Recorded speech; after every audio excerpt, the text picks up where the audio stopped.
જય હિન્દ વિદ્યાર્થી મિત્રો, વેલકમ ટુ સંત કૃપા વિદ્યાલય. આગળ આપણે યુનિટ 2ની અંદર પેજ નંબર 19 સુધી પૂરું કરીશું, બરાબર. હવે નેક્સ્ટ જોઈએ આપણે પેજ નંબર 20 ઉપર સી. વર્ક ઇન પેર એટલે જોડીમાં કામ કરો. The sentence from the story are mixed up below. હવે સ્ટોરીની અંદર જે વાક્ય છે એ મિક્સ આપેલા છે. રીડ ધેમ ને વાંચો અને પ્લેસ ધેમ ઇન એપ્રોપ્રાઇટ કોલમ. હવે જે લાગુ પડતી કોલમ છે એની અંદર આ જે ફકરાવાળા વાક્ય છે એ આપણે જુદા જુદા તારવીને લખવાના છે, બરાબર. તો જો આ છે કેમલ અને આ છે લાયન. હવે એમાં પહેલું વાક્ય તો લખેલું જ છે, શીપ ઓફ ધ ડેઝર્ટ એટલે રણનો વહાણ, બરાબર. બીજું શું આવે એની અંદર? તો thorns cannot prick it. Thorns એટલે કાંટા, કાંટા એને ચૂપતા નથી. પછી has thick padded feet. Has thick padded feet, બરાબર, એટલે કે એની પાસે એક જાડા ગાદીવાળા પગ છે. પછી આવે can store water for a week. Can store water for 2 week. એ 2 અઠવાડિયા માટે પાણીનો સંગ્રહ કરી શકે છે. Does not eat every day. દરરોજ ખાતો નથી. એ બધું શેમાં આવે? કેમલમાં આવે. હવે આપણે લાયન વિશે જોઈએ. તો લાયન પહેલું છે કિંગ ઓફ ફોરેસ્ટ એટલે જંગલનો રાજા છે. કેન નોટ ઇટ થ્રોન્સ એ કાંટા ખાતો નથી અથવા તો થ્રોની ફૂડ્સ એટલે કાંટાળા જે ખાવાનું હોય એ પણ ખાતો નથી. પછી આવે એની પાસે પણ also has pads in feet, ગાદીવાળા પગ છે, બરાબર. નીડ્સ વોટર એવરી ડે, દરરોજ પાણીની જરૂર પડે છે. અને can run 80 kilometres an hour, 1 કલાકમાં 80 કિલોમીટર દોડી શકે છે. જે આપણે વાક્ય લખ્યા એ જ વાક્ય આપણે અહીંયા ઈની અંદર ફકરા સ્વરૂપે લખવાના છે. કોઈ પણ એકના, કાં તો કેમલના અથવા તો લાયનના, બરાબર. બેમાંથી એક વાક્ય અહીંયા લખવાના છે. ચાલો નેક્સ્ટ. એફમાં આપેલું છે વર્ક ઇન પેર, જોડીમાં કામ કરો. Answer the question with yes or no, હા અથવા નામાં જવાબ આપવાનો. તો પહેલું છે can camel store food in it stomach. Stomach એટલે પેટ. તો કેમલ જે છે ઊંટ એ ખાવાનો સંગ્રહ કરી શકે છે પેટમાં, સાચી વાત છે. તો નો, એ પેટમાં ખાવાનો સંગ્રહ નથી કરતો, એની ખૂંદમાં કરે છે, બરાબર. હંપ આવે ને જે. ચાલો બીજું, can the camel walk easily on the hot send. Hot send એટલે ગરમ રેતી. વોક એટલે ચાલવું, ઇઝીલી એટલે સરળતાપૂર્વક. તો શું એ ઊંટ છે એ સરળતાથી ગરમ રેતી પર ચાલી શકે છે? તો યસ, બીજામાં શું આવે? Yes. Are there thorny bushes in the desert. કાંટાળા જે ઝાડ હોય ને, થોડ, એ રણમાં હોય છે? તો યસ, હોય છે. Can the lion drink 200 bottles of water at a time. એટલે એક સમયમાં લાયન જે છે ડ્રિંક એટલે પીવું, 200 બોટલ પાણીની પી શકે છે એક જ સમયે? તો નો. પાંચમું છે is lion ready to go with the camel. Go એટલે જવું, વિથ એટલે સાથે, કેમલ એટલે ઊંટ, રેડી એટલે તૈયાર. તો શું લાયન છે એ ઊંટ સાથે જવામાં તૈયાર છે? તો નો, તૈયાર નહોતો, બરાબર. ચાલો હવે જી જોઈએ આપણે. આન્સર ધસ ક્વેશ્ચન, બરાબર. 1 or 2 વર્ડ્સ, એક અથવા બે શબ્દોનો જવાબ આપો. Who can eat a lot of food at time. Lot એટલે ઘણો બધો, ફૂડ એટલે ખાવાનું, ઇટ એટલે ખાવું, એટ અ ટાઈમ એટલે એક જ સમયમાં ઘણું બધું ખાવાનું કોણ ખાઈ શકે? તો camel. What can not hurt the camel's feet. ઊંટના પગને કોણ નુકસાન નથી કરી શકતું? તો હોટ સન એટલે ગરમ સૂર્ય. Who can run fast in a desert. Run એટલે દોડવું, ફાસ્ટ એટલે ઝડપથી, ડેઝર્ટ એટલે રણ. તો રણની અંદર ઝડપથી કોણ દોડી શકે છે? તો camel. What can not disturb the camel. ઊંટને શું ડિસ્ટર્બ નથી કરતું? તો થોર્ન એટલે કાંટા અને હોટ સન એટલે ગરમ સૂર્ય. Where can the camel store water. Camel છે એ પાણીનો સંગ્રહ ક્યાં કરે છે? તો સ્ટમકમાં, બરાબર. ચલો નેક્સ્ટ, એક્ટિવિટી 6.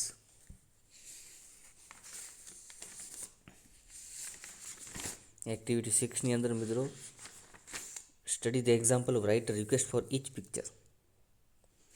હવે તો એક્ઝામ્પલનું આપણે સ્ટડી કરીએ પહેલાં તો પહેલાં અહીંયા ચિત્ર આપેલું છે, પછી એને એક વાક્ય લખેલું છે, બરાબર. Can cure ટૂથેચ. ક્યોર એટલે ઈલાજ, સારવાર. ટૂથેચ એટલે દાંતનો દુખાવો. તો આ શું કરે છે? દાંતના દુખાવાનો ઈલાજ કરે છે. હવે એક્ઝામ્પલ જોઈએ. ડૉક્ટર રાકેશભાઈ, હવે આપણે શું કરવું છે? હેલ્પ માંગવી છે. તો આપણે કેવી રીતે એને કહેશું?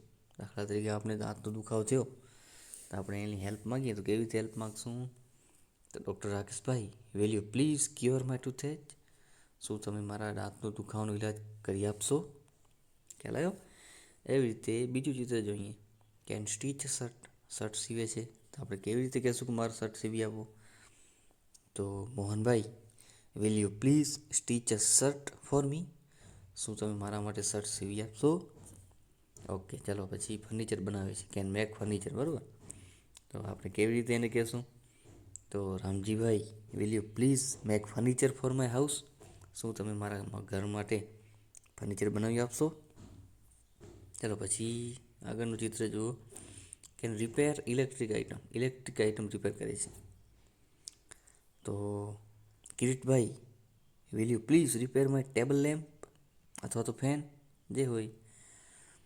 નેક્સ્ટ છે કેન બિલ્ડ વોલ્સ. બિલ્ડ એટલે બાંધકામ, બાંધવું. વોલ એટલે દિવાલ. તો Devabhai, will you please build a wall for my garden.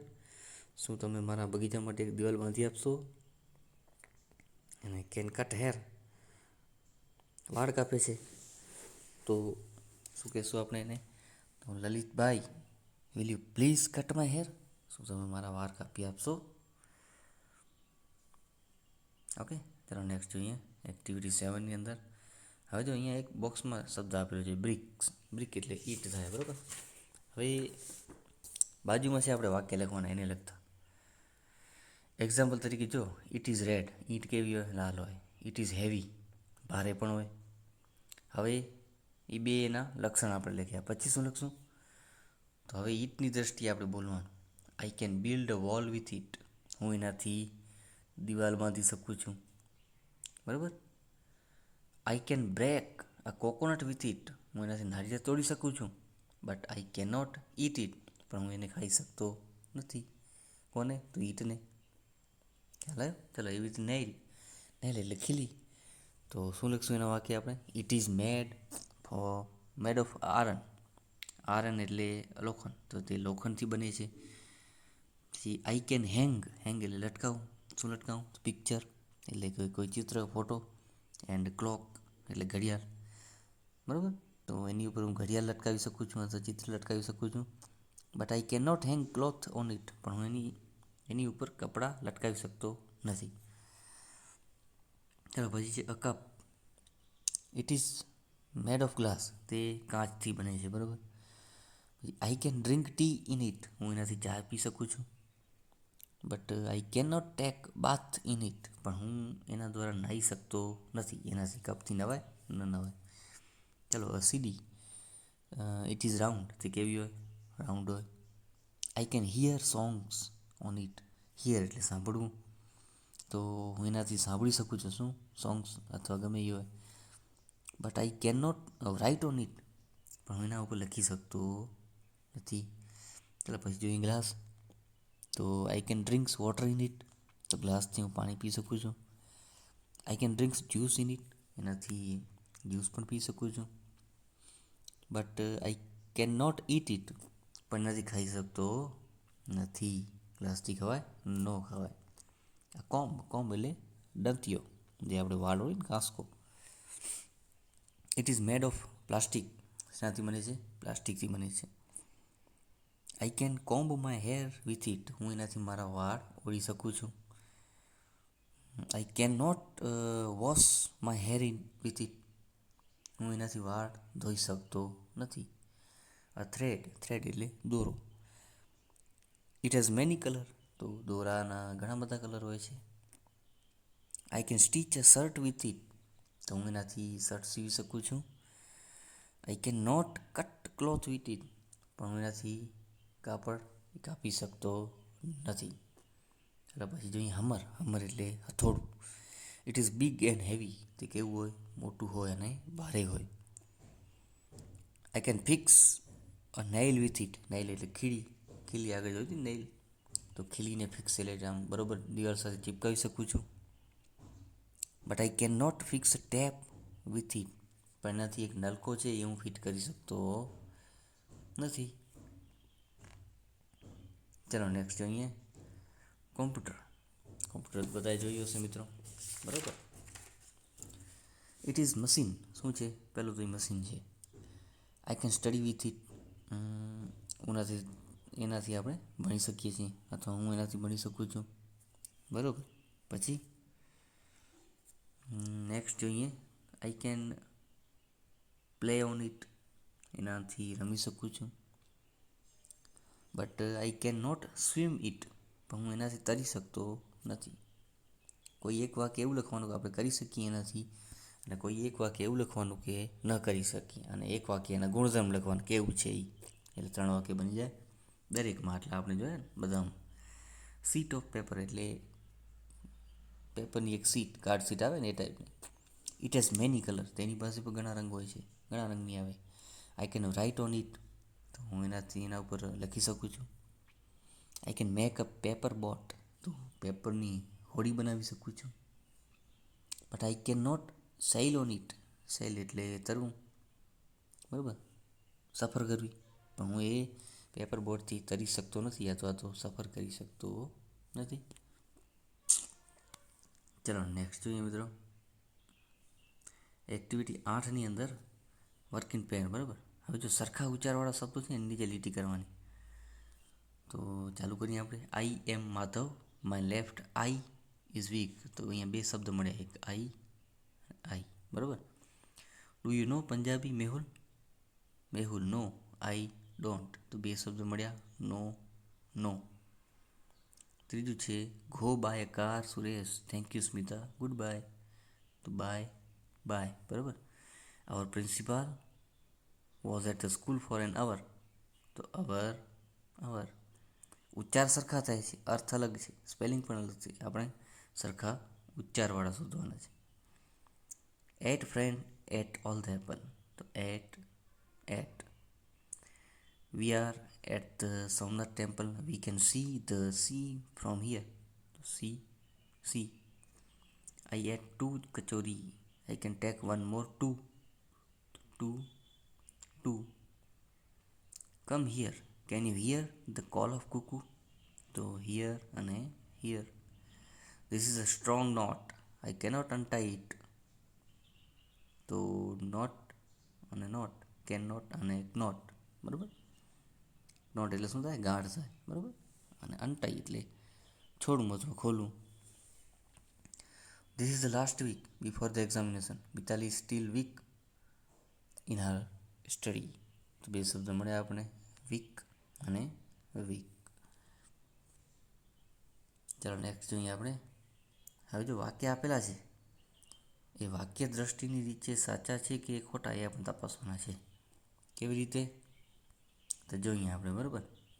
Mohan is very weak. હવે વીક એટલે નબળું થાય. ઇન ઇઝ સ્ટડી, તો સ્ટડીમાં નબળું છે, તો આ સ્પેલિંગ સાચું છે. સાચો હોય તો આપણે લખવાનું કરેક્ટ. શું લખવાનું? કરેક્ટ. અને ખોટો હોય તો શું લખવાનું? રોંગ, બરાબર. તો પહેલો સાચો છે એટલે correct. I am mister Nair. તો આઈ આમ લખાય? નો લખાય. તો અહીંયા આવશે wrong. We saw the sea at Veraval last Sunday. Sea એટલે દરિયો, બરાબર છે, તો આ સાચું છે, તો કરેક્ટ. ચોથું છે માય હેન્ડ આર વીક. હવે આ વીક એટલે અઠવાડિયું થાય. ખરેખર વીક આપણે કયો આવે? તો WAK આવે. તો આ વાક્ય કેવું છે? ચોથું ખોટું. પાંચમું છે see you again Harsh bye. તો બાય આ સ્પેલિંગ ખોટું છે, એટલે રોંગ. છઠ્ઠું છે we can hear noise of the crowd. Hear એટલે સાંભળવું, તો સ્પેલિંગ સાચો છે, તો વાક્ય પણ સાચો છે. ખ્યાલ આવે મિત્રો? ચલો હવે 7મું જોઈએ આપણે. Our breakfast was not ready in the morning. તો અહીંયા હવર છે, તો આ છે ખોટું છે, અવર આવે, બરાબર. 8મું વાક્ય we see a butterfly in the garden. See એટલે જોવું, તો સાચું છે. 9મું we were here in the garden last week. તો હિયર એટલે સાંભળવું છે, પણ હિયર એટલે અહીંયા આપણે એવું બોલવું છે. તો ખોટું છે 9મું વાક્ય, બરાબર. The knot of the rope is strong, cut it. Knot એટલે શું થાય? ગાંઠ, બરાબર છે, સાચું છે. I will complete homework in the next week. તો એ વાક્ય પણ સાચું છે, 11મું, તો કરેક્ટ આવશે, બરાબર. પછી 12મું, there were 8 books on the table. 8 એટલે ખાવું થાય, એટલે અહીંયા ખોટું આવશે, આપણે 8 બુક લખવું છે, 8 બુક. તો 13મું, Mohan ate all the orange. હવે અહીંયા 8 લખ્યું છે, તો એ વાક્ય કેવું આવશે? ખોટું આવશે. There are only 2 student on the playground. તો 2નું સ્પેલિંગ બરાબર છે, એટલે કરેક્ટ આવશે. ખ્યાલ આવે મિત્રો? એટલે સુંદરી આગે છે આજે.